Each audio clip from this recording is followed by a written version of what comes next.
এবার রাজধানীতে কুরবানির বর্জ্য অপসারণ রীতিমতো চ্যালেঞ্জ হিসেবে নিয়েছেন দুই সিটির মেয়র। কুরবানির ২৪ ঘন্টার মধ্যে সব বর্জ্য অপসারণ করা হবে বলে জানিয়েছিলেন ডিএসসিসির মেয়র, আর ৬ ঘন্টার আলটিমেটাম দিয়েছিল ডিএনসিসির মেয়র আতিকুল ইসলাম।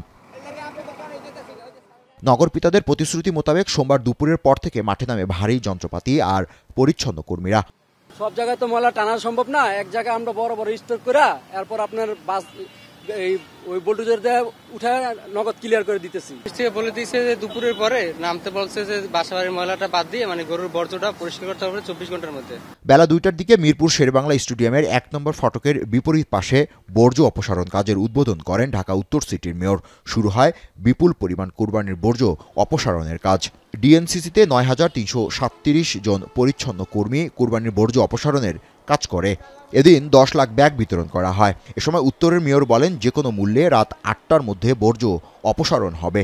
আজকে ১০,০০০ পরিষ্কার পরিচ্ছন্ন কর্মী আমরা সকাল থেকে আমাদের মাঠে আছি। প্রত্যেকটি অঞ্চলকে বিভাগীয় প্রধানদের আমরা ভাগ করেছি। প্রত্যেকটি ওয়ার্ডে ওয়ার্ডে আমাদের সম্মানিত কাউন্সিলর বৃন্দ কাজ করছে।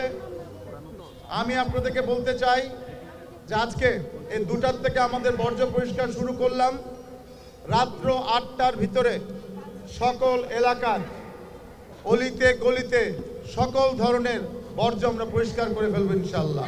রাত ৮টার পর উত্তর সিটির ৩৬ ও ৩৮ নম্বর ওয়ার্ড ঘুরে দেখা যায় বেশিরভাগ স্থান থেকেই কুরবানির বর্জ্য অপসারণ করা হয়েছে। অল্প যেটুকু বাকি ছিল সেটিও অপসারণের কাজ চলছে। পরিষ্কার মোটামুটি ভালোই হয়েছে, জনগণ চলতে পারে, কোনো সমস্যা হয় না। গলির ভিতর থেকে ময়লা নিয়ে আসছে, ভিতরের গলিতে কোনো ময়লা নাই, ওগুলো নিয়ে আসছে।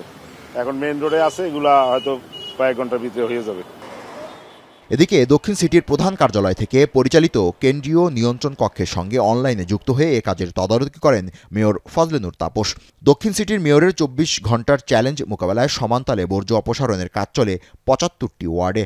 এক একটি ওয়ার্ডে ৬০ জন করে নিয়োজিত ছিল ময়লার ভাগার পরিষ্কার করার জন্য।